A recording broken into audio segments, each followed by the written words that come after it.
जय हिंद दोस्तों, welcome back to part 2 of animal kingdom. जैसा कि हमने लास्ट लेक्चर में बोला था कि एनिमल किंगडम को हम दो पार्ट्स में स्टडी करेंगे, नॉन कॉर्डेट्स और कॉर्डेट्स की तरह डिवाइड करके। तो पार्ट 1 में हमने नॉन कॉर्डेटा स्टडी किया। अब हम मिल रहे हैं आपको पार्ट 2 में, जिसमें हम लोग कॉर्डेटा स्टडी करेंगे। कॉर्डेटा में वो ऑर्गेनिजम्स आते हैं जिनके पास नोटोकॉर्ड है। ठीक है, तो शुरू करते हैं पार्ट 2 के साथ एनिमल किंगडम के। पार्ट 2 में हम शुरुआत करेंगे कॉर्डेटा से। कॉर्डेटा के फीचर्स क्या हैं और हम इन ऑर्गेनिजम्स को कॉर्डेटा क्यों बोलते हैं, और फिर आगे ऑर्गेनिजम्स की क्लासिफिकेशन। तो चलिए शुरू करते हैं। कॉर्डेट्स वो ऑर्गेनिजम्स हैं जिनके पास नोटोकॉर्ड प्रेजेंट है। नोटोकॉर्ड मैंने आपको बता दिया, एक रॉड या फिर tube like structure that run along the length of the body. Okay, second point is dorsal hollow nerve cord. Dorsal hollow nerve cord क्या होती है? एक होलो ट्यूब है, खाली ट्यूब। हॉलो का मतलब बीच में से खाली है, हॉलो ट्यूब, जो कि नोटोकॉर्ड के एग्जैक्टली ऊपर प्रेजेंट होती है। अगर नोटोकॉर्ड आपकी ऐसे प्रेजेंट है, rod like structure, this is notochord, तो इसके एग्जैक्टली ऊपर एक खाली, बीच में से खाली ट्यूब लाइक स्ट्रक्चर है, which is dorsal hollow nerve cord. ठीक है,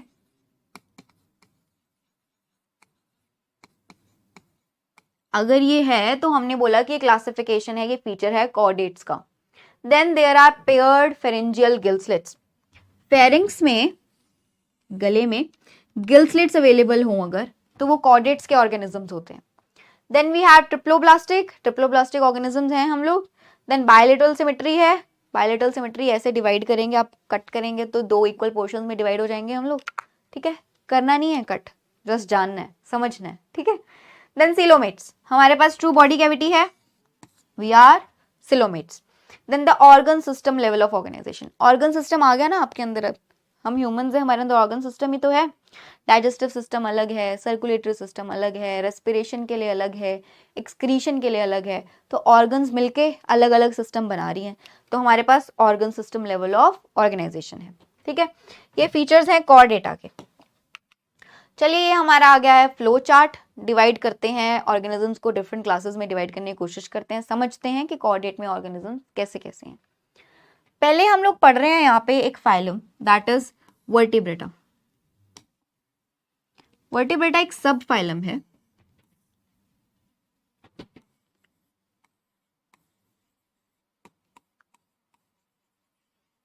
वर्टिब्रेटा क्या बताता है, पहले तो ये जानते हैं। अभी मैंने आपको बोला था कि कॉर्डेट्स वो सारे ऑर्गेनिजम्स हैं जिनके पास नोटोकॉर्ड है। वर्टिब्रेटा जब आगे थोड़ी और एडवांसमेंट आई ना ऑर्गेनिजम्स में, तो कॉर्डेट से ही वर्टिब्रेटा बने। बट वर्टिब्रेटा के अंदर क्या हुआ कि वो जो नोटोकॉर्ड थी, वो रॉड लाइक स्ट्रक्चर थी, वो रिप्लेस होके एक वर्टिब्रल कॉलम बन गया। आप सबके अंदर वर्टिब्रल कॉलम है।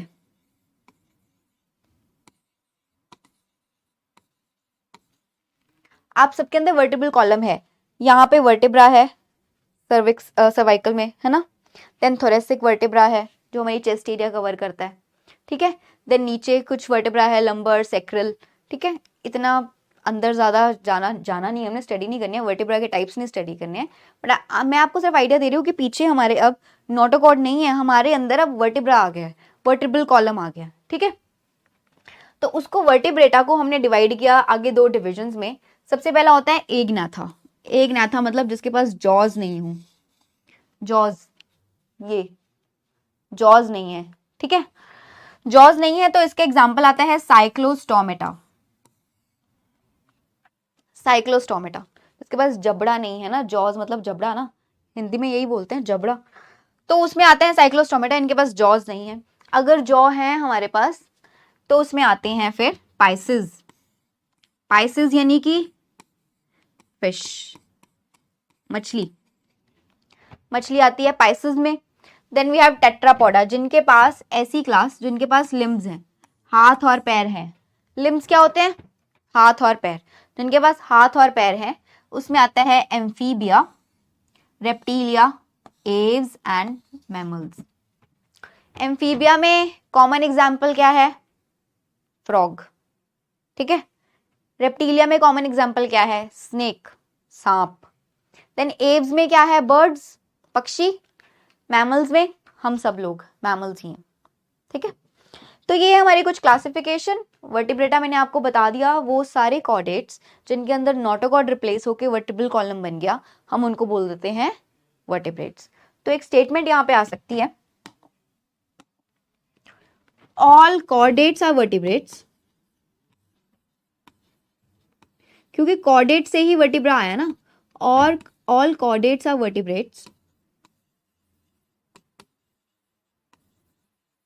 But all vertebrates are not chordates.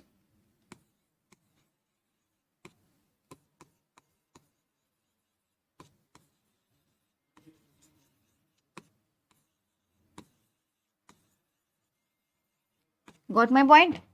ये बोलता है कि सारे कॉर्डेट्स जो हैं वो वर्टिब्रेट्स तो हैं, क्योंकि वर्टिब्रेट कैसे आए हैं, कुछ ऑर्गेनिज्म जिनके अंदर नोटोकॉर्ड थी वो रिप्लेस हो गया, अब वर्टिब्रल कॉलम बन गया है, तो वो सब वर्टिब्रेटा में आ गए। तो वर्टिब्रेट कहीं से अलग से तो नहीं निकले, कॉर्डेट्स में से ही निकले हैं। तो सारे कॉर्डेट्स वर्टिब्रेट्स हैं, बट सारे वर्टिब्रेट्स कॉर्डेट्स नहीं हैं। Got it? क्योंकि वर्टिब्रेट्स वही हैं जिनके अंदर सिर्फ वर्टिब्रल कॉलम है। तो अब कुछ ऐसे कॉर्डेट्स भी तो हैं जिनके अंदर अभी भी नोटोकॉर्ड प्रेजेंट है, तो उनको वर्टिब्रेटा में हम लोग नहीं रख सकते। ये हो गया हमारा वर्टिब्रेटा। चलिए शुरू करते हैं एग्नाथा से। अभी आपने पढ़ी ना, ये क्लासिफिकेशन पढ़ी आपने एग्नाथा, जिनके पास जॉज ना हो तो उसके अंदर आता है साइक्लोस्टोमेटा। तो साइक्लोस्टोमेटा को पढ़ते हैं थोड़ा सा, इतना इंपॉर्टेंट नहीं है ये, बट क्योंकि हमारे पास क्लासिफिकेशन में है तो इसको जान लेते हैं। इसमें मरीन ऑर्गेनिजम्स आते हैं, समुद्र में मिलने वाले, सॉल्टी वाटर में मिलने वाले। समुद्र का पानी सॉल्टी होता है ना, सॉल्टी तो होता है। तो मरीन एनिमल्स जो हैं वो साइक्लोस्टोमेटा में आते हैं। इनके अंदर क्लोज्ड सर्कुलेशन सिस्टम है, हमारे अंदर भी क्लोज्ड है, इनके अंदर भी क्लोज्ड है। सकिंग एंड सर्कुलर माउथ, इनका ना सक करने वाला, सकिंग मतलब खून चूसने वाला, कुछ ऐसा सर्कुलर माउथ होता है, सकिंग माउथ होता है ताकि ये सक कर सकें, खून को चूस सकें, कुछ ऐसा सिस्टम। बट जॉज नहीं होते, विदाउट जॉज, क्योंकि इनके पास सकिंग और सर्कुलर माउथ है, इसलिए एक्टोपैरासाइट्स हैं कुछ फिशेस के ऊपर। फिशेस के ऊपर अपने आप को अलाइन कर लेते हैं, उनको चिपका लेते हैं उनकी बॉडी से, और उन्हीं से फूड लेते हैं, उन्हीं से ब्लड सक करते रहते हैं। तो these are ectoparasites on fishes, ठीक है। स्केल्स इनके अंदर एब्सेंट है, स्केल्स नहीं होते फिशेस के बॉडी पे, स्केल्स होते हैं। आप बचपन में ऐसे फिश बनाते थे ना, यहाँ पे कुछ ऐसे स्ट्रक्चर्स बनाते थे, ये स्केल्स, तो ये फिशेस के अंदर होते हैं, इनके पास स्केल्स नहीं होते। और इसका एक एग्जांपल है पेट्रोमाइजोन। पेट्रोमाइजोन एनसीईआरटी का एग्जांपल है, इसको याद रखना है। और इसका कॉमन नाम क्या है? लैम्प्रे, ठीक है। Petromyzon is an example of NCERT. ये ऐसा दिखता है कुछ, सर्कुलर और सकिंग माउथ है, मरीन ऑर्गेनिज्म है, क्लोज सर्कुलेशन सिस्टम है, and scales are absent. These are ectoparasites on fishes. Fishes के ऊपर अपने आप को अलाइन कर लेते हैं, चिपका लेते हैं उनकी बॉडी से अपने आप को, और वहीं से ब्लड सक करते हैं, ठीक है। Then we have Pisces. Pisces तो भाई सबको पता ही होगा ना, पाइसेस में फिशेस आती हैं, पाइसेस में सारी फिशेस आती हैं। अब मछली हमेशा पानी में ही तो मिलती है, एक्वाटिक, हमेशा पानी में मिलती है आपको मछली, इसमें डाउट तो नहीं है ना कोई किसी को। Okay, these have skin with scales. अभी बताया मैंने आपको, फिश की स्किन पे स्केल्स अवेलेबल होते हैं। And these are cold blooded organisms. एक नई टर्म आ गई है यहाँ पे, कोल्ड ब्लडेड का मतलब क्या होता है? कोल्ड ब्लडेड का मतलब होता है जो इनका बॉडी टेम्परेचर है वो बॉडी टेम्परेचर को रेगुलेट नहीं कर पाते हैं। मतलब अगर बाहर पानी ठंडा है तो इनका बॉडी टेम्परेचर भी डिक्रीज हो जाएगा, कम हो जाएगा, ठंडा ही हो जाएगा बॉडी टेम्परेचर। अगर गर्मी है तो गर्म ही हो जाएगा बॉडी टेम्परेचर, मतलब रेगुलेट नहीं कर पाते हैं। हमारे अंदर क्या सिस्टम है, अगर आपको ठंड लग रही है तो आपकी बॉडी शिवरिंग शुरू कर देगी, कंपन होने लग जाएगी बॉडी में, और जैसे जैसे कंपन होगी आपको स्वेटिंग हो जाएगी फिर, ताकि बॉडी टेम्परेचर नॉर्मल हो जाए। अगर ठंडा था तो वो बॉडी को गर्म करने का प्रयास करेगा। तो हमारी बॉडी तो कोल्ड ब्लडेड नहीं है, हमारी बॉडी है वार्म ब्लडेड। बट इनके अंदर कोल्ड ब्लडेड सिस्टम है, ये अपनी बॉडी टेम्परेचर को रेगुलेट नहीं कर पाते हैं। गिल्स इनके पास प्रेजेंट है, रेस्पिरेशन के लिए गिल्स हैं। Streamlined body and muscular tail for the movement. Streamline body का मतलब क्या होता है? जैसे ये फिश है, इसको क्या बोलते हैं? Streamline body. पानी में तभी तो इनकी मूवमेंट आसान होती है, दिस इज स्ट्रीमलाइन बॉडी, तभी तो ये तैर पाते हैं। और मस्कुलर टेल है, मस्कुलर टेल, ताकि अच्छे से तैर सकें पानी में, इनकी मूवमेंट के लिए इनके पास मस्कुलर टेल है एंड स्ट्रीमलाइन बॉडी है। आंख भी बना दे, चलिए। Now these have 2 chambered heart. हमारे पास 4 चैम्बर्ड हार्ट है ना, चार चैम्बर्स हैं, 4 बेसिकली वेसल्स हैं हमारे हार्ट के। क्या बोलेंगे आप हिंदी में? चार बॉक्सेस है ना, ऐसे है हमारा हार्ट, तो 4 चैम्बर्स में डिवाइडेड है। Right atrium, right ventricle, left atrium, left ventricle, 4 chambers में डिवाइडेड है। बस इसके पास 2 ही चैम्बर है, 4 नहीं है इसके पास। 2 चैम्बर्ड हार्ट पाइसेस यानी कि फिशेस में, और ये एग्स ले करते हैं। एक टर्म यहाँ पे पढ़ेंगे हम लोग, जो ऑर्गेनिजम्स एग्स ले करते हैं, डायरेक्ट ऑफस्प्रिंग को जन्म नहीं देते, डायरेक्ट बच्चे को जन्म नहीं देते, वो एग्स ले करते हैं और उस एग में से एक न्यू ऑफस्प्रिंग आएगा। ऐसे ऑर्गेनिजम्स को हम लोग क्या बोलते हैं? ओविपेरस। अगर ये कहीं भी टर्म आ जाती है एमसीक्यू में ओविपेरस, तो आपने समझ जाना है ओविपेरस का मतलब जो एग लेइंग ऑर्गेनिजम्स हैं, एग ले करते हैं, these are oviparous. 2 chambered heart. Example है स्कॉलियोडॉन एंड हिपोकैम्पस।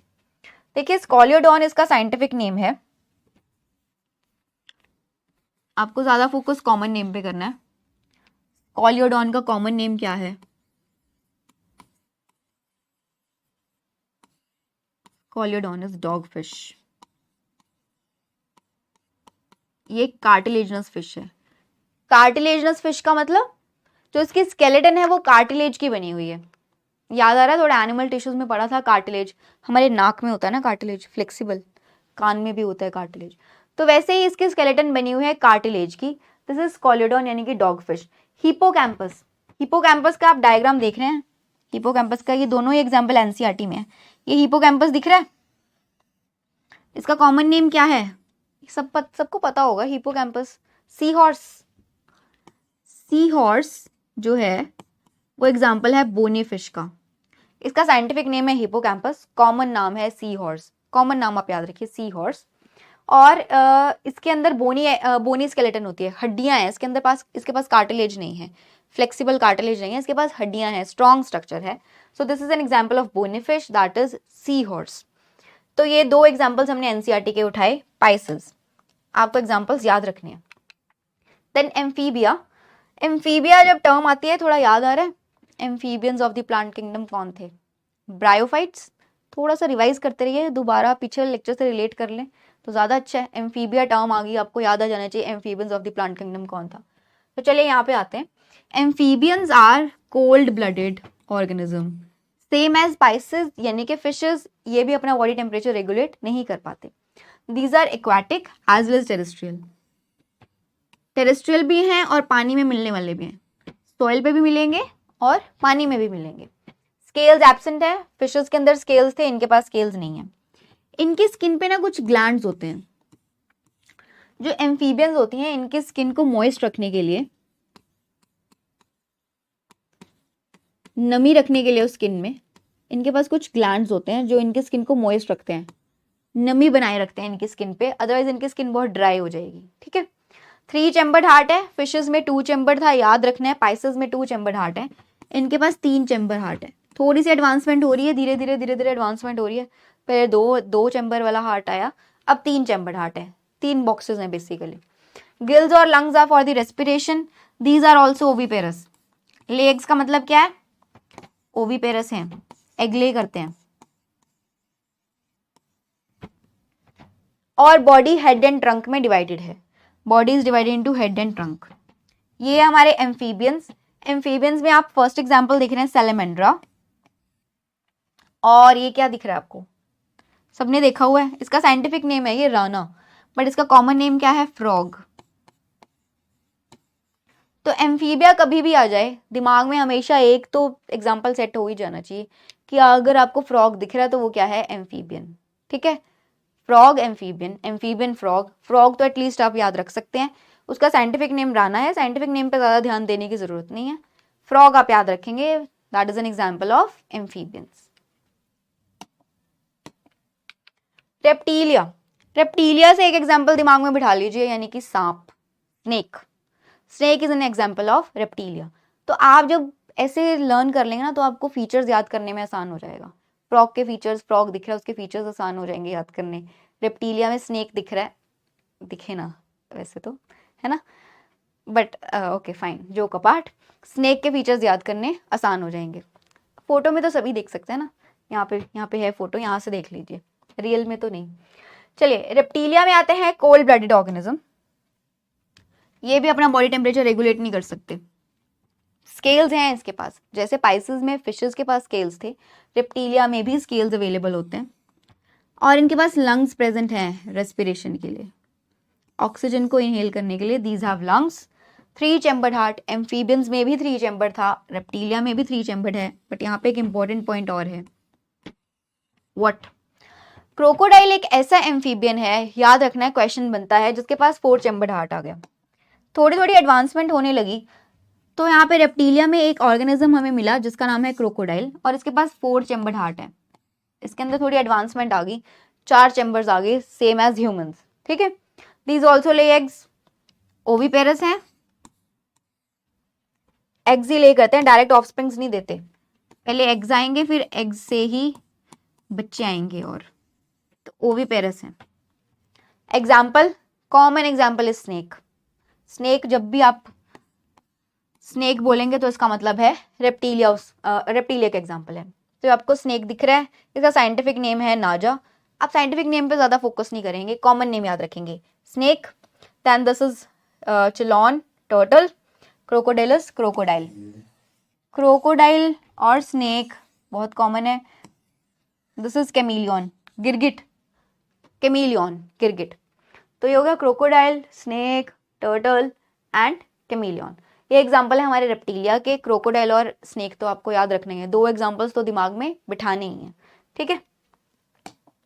एनसीईआरटी के एग्जाम्पल्स है ना ये। एव्स, एव्स क्या होता है भाई? एव्स होता है बर्ड्स, जितने भी पक्षी हैं वो सब आते हैं एव्स के अंडर, birds. These are warm blooded animals. जो एव्स है ना वो मैमल्स की तरह वार्म ब्लडेड हैं, ये अपनी बॉडी टेम्परेचर को रेगुलेट कर पाते हैं, can regulate their body temperature.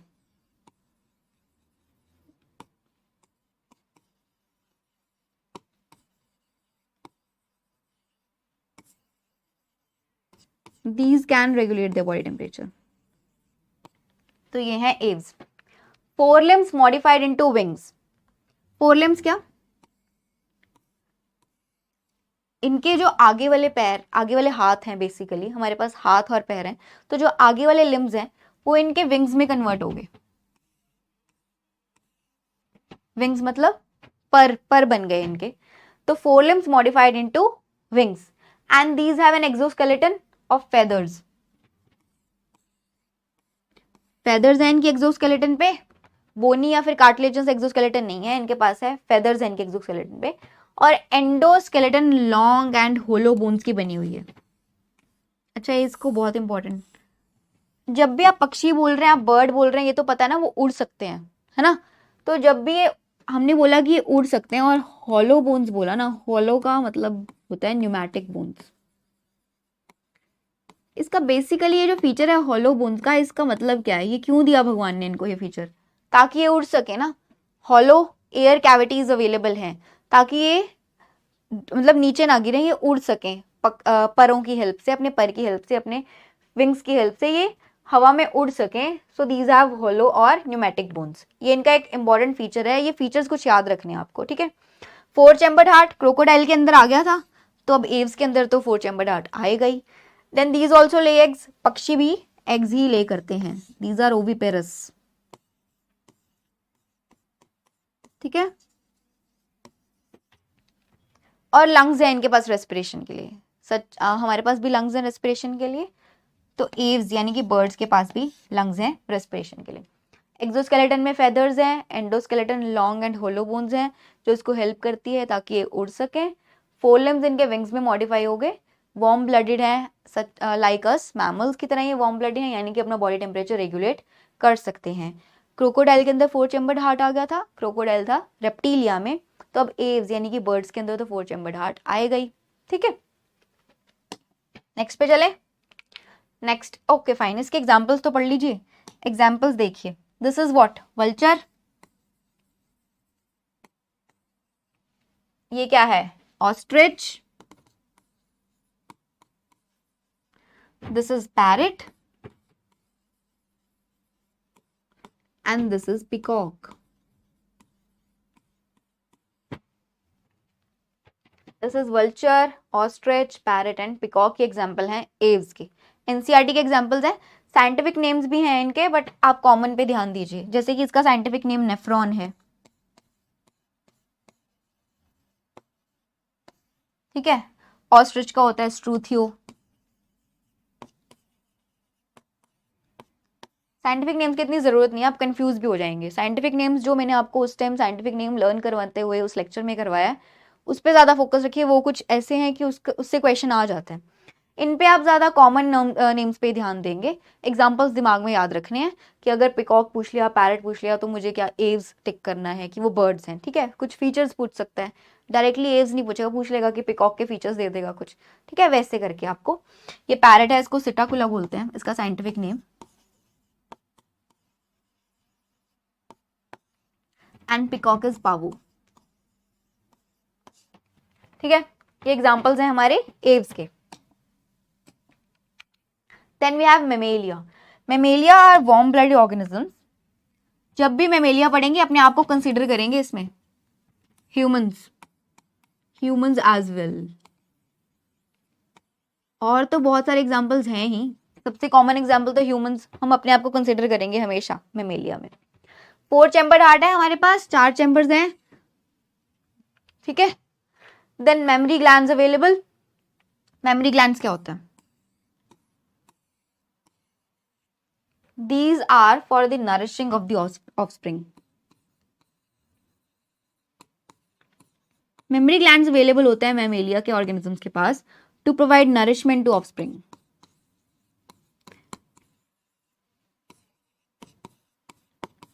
एक माँ अपने बच्चे को दूध क्यों पिला पाती है? एक माँ अपने बच्चे को फीड कर पाती है just because of the memory glands.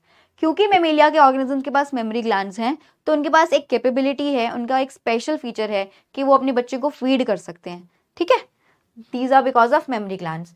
Hair on skin, हमारी बॉडी पे, इनफैक्ट हर एक मैमल की बॉडी पे स्किन पे हेयर्स अवेलेबल होते हैं, हेयरी स्किन होती है। ये हमारा फीचर है, एक हमें प्रोटेक्शन प्रोवाइड करने के लिए अवेलेबल होता है। ठीक है, स्वेट एंड ऑयल ग्लैंड्स हैं, स्वेटिंग होती है आपको, ऑयल सिक्रीट होता है बॉडी में से, sweat and oil glands are present. Different type of teeth, हमारे टीथ जो है वो डिफरेंट टाइप के हैं, आगे वाले अलग हैं, साइड वाले अलग हैं। आगे वाले को क्या बोलते हैं? इंसीजर्स, जो कट करने में, टीयर करने के लिए खाने को, लाइक नॉनवेज जब आप खाते हैं, जो लोग नॉन वेजिटेरियंस हैं, तो जो उसको कट करना होता है, टीयर अपार्ट करना होता है फ्लैश को, तो उसके लिए कैनाइन्स यूज होते हैं टीयरिंग के लिए। ठीक है, basically pre molars and molars. ठीक है, तो हमारे पास डिफरेंट टाइप ऑफ टीथ है। इस पैटर्न को, इस अरेंजमेंट को क्या बोलते हैं? हेट्रोडोंट। मतलब अगर आपके पास डिफरेंट टाइप्स ऑफ टीथ हो, एक जैसे दांत नहीं है हमारे, तो इसलिए बोलते हैं उसको, सिस्टम को बोलते हैं heterodont, arrangement of teeth. Mostly viviparous. अब एक टर्म आ गई विविपेरस। अभी तक आप ओविपेरस ही पढ़ते आए थे, एज में भी आपने ओविपेरस पढ़ा।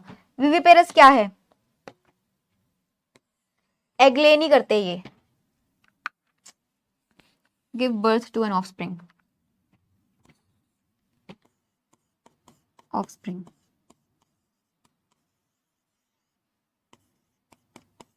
Birth to offspring, egg lay नहीं करते, डायरेक्ट ऑफस्प्रिंग को बर्थ जन्म देते हैं ये मेमेलिया, मेमेलिया के organism. So these are viviparous organism mostly. इसके अंदर भी एक एक्सेप्शन है, एक्सेप्शन है प्लेटिपस। प्लेटिपस एक ऐसा मेमेलिया है, उसके पास मेमोरी ग्लैंड्स तो हैं that can feed it's offspring, but oviparous है, पहले एग ले ही करेगा वो, एग से एक ऑफस्प्रिंग, एग से एक बच्चा आएगा। ठीक है, ये एग लेइंग है platypus. Platypus is egg laying. Viviparous है मोस्टली मेमेलिया में, they give birth to the offspring, but platypus एक ऐसा एग्जांपल है जो एग लेइंग है। ये याद रखना है, जो एक्सेप्शंस होती है ना वो याद रखनी होती है हमेशा। प्लेटिपस, ठीक है। मेमेलिया के एग्जांपल्स देखने हैं, देखिए वेल, वेल भी मेमेलिया है, इसके पास मेमोरी ग्लैंड्स हैं। Cat, cat give birth to their offspring, cat के पास मेमोरी ग्लैंड्स हैं, cat can feed its kittens. Then humans, humans भी ऑफस्प्रिंग को जन्म देते हैं। रैट, बैट, तो ये कुछ कॉमन एग्जांपल्स हैं मेमेलिया के। मेमेलिया के एग्जांपल्स याद करना बहुत आसान है आपको, ठीक है। चलिए लास्ट में एक ये चार्ट एक बार डिस्कस कर लेते हैं, सारे फाइलास को डिस्कस कर लेते हैं, उनके कुछ फीचर्स जान लेते हैं। चार्ट से लर्न करना बहुत आसान होता है और ये एनसीईआरटी का चार्ट है, तो जो एनसीईआरटी का चार्ट है वो बहुत इंपॉर्टेंट है हमारे लिए। पॉरीफेरा में याद है ना सेलुलर लेवल ऑफ ऑर्गेनाइजेशन थी, सिमेट्री एसिमेट्रिकल था वो, और सिलोम एब्सेंट है, एसिलोमेट है। देन सेगमेंटेशन भी एब्सेंट है, डाइजेस्टिव सिस्टम भी एब्सेंट है, सर्कुलेटरी सिस्टम भी एब्सेंट है और रेस्पिरेटरी सिस्टम भी एब्सेंट है। इंपॉर्टेंट हमने बोला था कि उनके पास पोर्स हैं, पॉरीफेरा मतलब बॉडी के ऊपर पोर्स हैं। नेक्स्ट में आता है सिलेंट्रेटा, सिलेंट्रेटा का याद आ रहा है आपको कुछ? इसके पास क्या था? स्टिंगिंग सेल्स थे, मैंने आपको बताया था, निडेरियंस, इसलिए इसका नाम एक और पड़ गया निडेरिया। इसके पास टिश्यू लेवल ऑफ ऑर्गेनाइजेशन है और रेडियल सिमेट्री है। सिलोम भी एब्सेंट है, सेगमेंटेशन भी एब्सेंट है, डाइजेस्टिव सिस्टम इनकम्प्लीट है, इनकम्प्लीट डाइजेस्टिव सिस्टम है। और नीडोब्लास्ट, स्टिंगिंग सेल्स यानी कि नीडोब्लास्ट प्रेजेंट है, ये इंपॉर्टेंट फीचर हो गया। टीनोफोरा में भी टिश्यू लेवल ऑफ ऑर्गेनाइजेशन है, रेडियल सिमेट्री है, सिलोम भी एब्सेंट है, सेगमेंटेशन भी एब्सेंट है, इनकम्प्लीट डाइजेस्टिव सिस्टम है, सर्कुलेटरी सिस्टम भी एब्सेंट है, रेस्पिरेटरी भी एब्सेंट है। इंपॉर्टेंट फीचर कॉम्प्लेट्स है। कॉम्प्लेट्स किस लिए थी? मूवमेंट के लिए, लोकोमोशन के लिए। सिलिएटेड कॉम्प्लेट्स थी, कॉम्प्लेट्स के ऊपर सीलिया था, 8 कॉम्प्लेट्स थी, याद आ रहा है? That is for the locomotion. Special features कुछ होते हैं वो याद रखने हैं आपको, वहीं से तो क्वेश्चन बनेगा, ठीक है। देन वी हैव टीनोफोरा, इसके पास भी टिश्यू लेवल ऑफ ऑर्गेनाइजेशन है, रेडियल सिमेट्री, सब कुछ एब्सेंट और डाइजेस्टिव सिस्टम इनकम्प्लीट है। देन प्लेटीहेल्मिन्थ, टीनोफोरा रिपीट हो गया, सॉरी, प्लेटीहेल्मिन्थ करते हैं। प्लेटीहेल्मिन्थ के अंदर organ and organ system level of organisation है। अब यहाँ से शुरू होता है बायलेटरल सिमेट्री, याद रखना है कहाँ से शुरू हुई बायलेटरल सिमेट्री? प्लेटीहेल्मिन्थ से। प्लेटीहेल्मिन्थ से बायलेटरल सिमेट्री शुरू हुई और इसका एक इंपॉर्टेंट फीचर ये था कि फ्लैट बॉडी है और सकर्स हैं इनके पास, प्लेटी यानी कि फ्लैट। एस्केल्मेंट्स जिनको हम लोग राउंड वॉर्म्स भी बोलते हैं, एस्केल्मेंट्स को राउंड वॉर्म्स भी बोलते हैं। ऑर्गन सिस्टम है इनके पास, बायलेटरल सिमेट्री। अभी तक प्लेटीहेल्मिन्थ्स तक सिलोम एब्सेंट थी, देख रहे हैं, बट सबसे पहले सूडोसिलोमेट आई, यानी कि अपीयर लग रहा है कि सिलोम है बट नहीं है। उसका एग्जांपल में क्या आएगा? हमेशा एस्केल्मेंट्स यानी कि राउंड वॉर्म्स। एक इंपॉर्टेंट फीचर और ध्यान देंगे आप कि डाइजेस्टिव सिस्टम सबसे पहले कंप्लीट डाइजेस्टिव सिस्टम किस में आया? राउंड वॉर्म्स में, यानी कि एस्केल्मेंट्स में। और इनके पास often worm shaped and elongated body होती है, तो राउंड वॉर्म्स तो हैं ही ये, ठीक है। एनालिडा, एनालिडा में organ system level of organisation है, बायलेटरल सिमेट्री है, बायलेटरल तो प्लेटीहेल्मिन्थ से ही शुरू होगी, और ये सिलोमेट्स हैं। तो सबसे पहले सिलोमेट्स एनालिड्स हैं और सूडोसिलोमेट्स एस्केल्मेंट्स हैं। ये कुछ इंपॉर्टेंट फीचर्स याद रखने हैं आपको। सबसे पहले सिलोमेट्स जिनके पास बॉडी कैविटी आई, दीज आर एनालिड्स, ठीक है। इनके पास सेगमेंटेशन भी है, प्रेजेंट है सेगमेंटेशन, सबसे पहले सेगमेंटेशन एनालिड्स के पास आई। डाइजेस्टिव सिस्टम भी कंप्लीट है, सर्कुलेटरी सिस्टम भी है, रेस्पिरेटरी सिस्टम नहीं है। तो इंपॉर्टेंट फीचर एनालिड्स का कि बॉडी सेगमेंट्स में डिवाइड हो सकती है। एग्जाम्पल क्या था एनालिड का? अर्थवॉर्म, ठीक है। अर्थवॉर्म का साइंटिफिक नेम था फेरेटेमा, कॉमन नेम याद रखिए अर्थवॉर्म। देन आर्थ्रोपोडा, आर्थ्रोपोडा में organ system level of organisation, bilateral symmetry, coelomates, और इसके पास सेगमेंटेशन है, डाइजेस्टिव सिस्टम भी कंप्लीट है। देन ये सर्कुलेटरी सिस्टम भी है और रेस्पिरेटरी सिस्टम। रेस्पिरेटरी सिस्टम में क्या क्या था आर्थ्रोपोडा में? गिल्स भी प्रेजेंट थे, लंग्स भी प्रेजेंट थे, एक्सोस्केलेटन क्यूटिकल प्रेजेंट है और जॉइंटेड अपेंडेजेस। जॉइंटेड अपेंडेजेस बहुत इंपॉर्टेंट फीचर है, कहीं भी पूछ रहे हैं जॉइंटेड अपेंडेजेस किसके अंदर है, तो याद रखना आर्थ्रोपोडा के अंदर है, ठीक है। एग्जाम्पल याद आ रहा है स्पाइडर, बहुत ही common example, spider, locust, butterfly, arthropoda में। मोलस्का, मोलस्का में organ system level of organisation, bilateral symmetry, coelomate, segmentation नहीं है, कंप्लीट है डाइजेस्टिव सिस्टम, सर्कुलेटरी सिस्टम भी प्रेजेंट है, रेस्पिरेशन भी है, और एक्सोस्केलेटन जो है that is of shell. Shell के एक्सोस्केलेटन प्रेजेंट है मोलस्का में। अकाइनोडर्म्स पढ़ते हैं, अकाइनोडर्म्स में भी organ system level of organisation है। रेडियल सिमेट्री याद रखेंगे। अकाइनोडर्म्स का मैंने आपको बताया था फ्लो चार्ट में भी, अकाइनोडर्म्स का जो एडल्ट होता है ना उसके अंदर रेडियल सिमेट्री है, एडल्ट में है, ठीक है। ये थोड़ा प्रिमिटिव की तरफ जाता है, अकाइनोडर्म्स का जो एडल्ट है वो पुराने टाइम की तरफ जा रहा है, जैसे पुराने जो प्रिमिटिव ऑर्गेनिजम्स आए थे तो रेडियल सिमेट्री आ गई उसके अंदर, बट जो इसका ऑफस्प्रिंग होगा उसके अंदर बायलेटरल होगी। चार्ट में भी बताया था मैंने, इसके ऑफस्प्रिंग में बायलेटरल सिमेट्री होगी, ठीक है। वाटर वेस्कुलर सिस्टम है इसके पास एक, इसका इंपॉर्टेंट फीचर ये है काइनोडर्म्स का, इसके पास है water vascular system. Then we have hemichordates, hemichordates के पास organ system level of organisation, bilateral symmetry advanced version है। सिलोमेट्स हैं, सेगमेंटेशन नहीं है। सेगमेंटेशन किस किस में थी, एक तो एनालिडा में थी और एक आर्थ्रोपोडा में थी, ठीक है। इसके पास कंप्लीट डाइजेस्टिव सिस्टम है, रेस्पिरेशन भी है और सर्कुलेशन भी है और रेस्पिरेशन भी है। तो इसमें वॉर्म लाइक एनिमल्स हैं हेमिकॉर्डेट्स में, worm like with proboscis collar and trunk, proboscis collar and trunk. और याद ये भी किया था कि हेमिकॉर्डेट्स के पास एक एक्सक्रीटरी ग्लैंड होता है, that is proboscis gland. Then chordates, chordates में organ system level of organisation, bilateral symmetry, coelomate और सेगमेंटेशन है, कॉर्डेट्स में भी सेगमेंटेशन है। Complete digestive system, circulatory system भी है और रेस्पिरेटरी सिस्टम भी है। कॉर्डेट्स में क्या था फीचर, एक तो नोटोकॉर्ड है, डॉर्सल हॉलो नर्व कॉर्ड है, गिलस्लेट्स हैं, लिम्स और फिन्स हैं, ये कुछ फीचर्स थे कॉर्डेट्स की। तो ये फ्लो चार्ट से आपको दोबारा से रिवाइज करना बहुत आसान हो जाता है। इसको आप ठीक वैसे ही अपने टेबल के सामने रखेंगे तो आप डिफरेंट फाइलम्स के फीचर्स को एक दूसरे से आइडेंटिफाई कर सकते हैं, आप जान सकते हैं कि किसमें क्या इंपॉर्टेंट फीचर था। और एमसीक्यूज में डायरेक्ट ऐसे इंपॉर्टेंट फीचर उठ के आ जाएगा, जैसे हमने बोला था कि एनालिडा से शुरू हो गया, ये सिलोमेट्स हैं, तो आपको ये ऊपर वाले सारे एग्जांपल एमसीक्यूज में दे देगा, ऑप्शन ए बी सी करके, एक एनालिडा दे देगा और बोल देगा कि सिलोमेट्स किसके कौन है, किसके पास ट्रू बॉडी कैविटी है, तो आपको एनालिडा टिक करना है, ठीक है। ये था हमारा पूरा चार्ट। तो अब कुछ प्रैक्टिस क्वेश्चंस करते हैं, थोड़ा सा समझते हैं हमने जो आज पढ़ा हमें वो आया भी समझ के नहीं आया। देखिए, which of the following is exclusively marine, ये डायरेक्ट लाइन डाली हुई है मैंने आपको, एक्सक्लूसिवली मरीन सिर्फ समुद्र में ही मिलेंगे, सिर्फ और सिर्फ समुद्री जीव हैं। दीज आर अकाइनोडर्मेटा, अकाइनोडर्म्स जितने भी हैं these are exclusively marine organisms. Then round worms differ from flat worms in possessing, round worms क्या है भाई, एस्केलमेंट्स, जिनको निमेटोड्स भी बोलते हैं। अभी पढ़ा इनके पास क्या था, इनसे पहले जितने भी ऑर्गेनिजम्स थे सारे एसिलोमेट थे, मतलब जिनके पास सिलोम नहीं है, बॉडी कैविटी नहीं है। बट राउंड वॉर्म्स के पास सूडोसिलोम थी, मतलब सिलोम अपीयर हो रही थी, शुरुआत तो की एटलीस्ट उन्होंने, याद रखिए आप कि उन्होंने शुरुआत तो की कोई नई चीज की। तो round worms are pseudocoelom, pseudocoelom है इनके पास। Next question, Which of the following belongs to Pisces? Pisces यानी कि फिश, Pisces यानी कि फिश। मैंने आपको बोला था कॉमन नाम बहुत इंपॉर्टेंट है, तो यहाँ पे उन्होंने डॉग फिश दे दिया। Dog fish is what, Scoliodon, ठीक है। Dog fish is what, Scoliodon, तो ये एग्जाम्पल है Pisces का। Then we are coming to animals that have backbone are classified into, जिन एनिमल्स के पास बैकबोन होती है उनको किस ग्रुप में रखते हैं, वर्टिब्रेट्स में।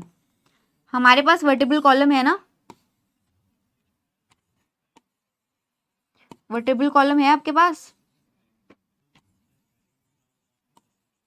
बैकबोन है आपके पास, तो आप किस में आएंगे, वर्टिब्रेट्स में, ठीक है।